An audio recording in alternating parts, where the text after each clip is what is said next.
தேமுதிக தலைவர் விஜயகாந்தை எந்த இடத்திலும் விமர்சித்தது இல்லை என மதிமுக பொதுச் செயலாளர் வைகோ தெரிவித்துள்ளார்.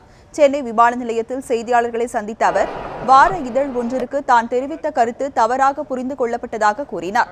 பிரேமலதா விஜயகாந்த் தெரிவித்தது போல கூட்டணிக்காக அழைப்பு விடுத்தது தாங்கள்தான் எனவும் வைகோ குறிப்பிட்டார்.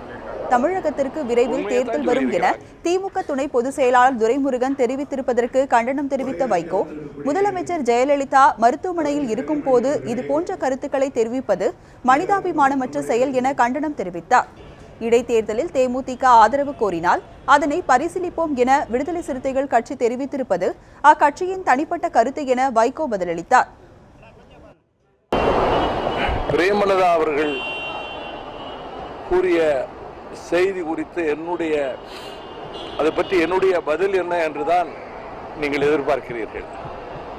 நான் ஒரு வார்த்தை கூட தேமுதிக தலைவர் சகோதரர் கேப்டன் விஜயகாந்த் அவர்களை பற்றி ஒரு சொல் கூட நான் விமர்சிக்கவில்லை.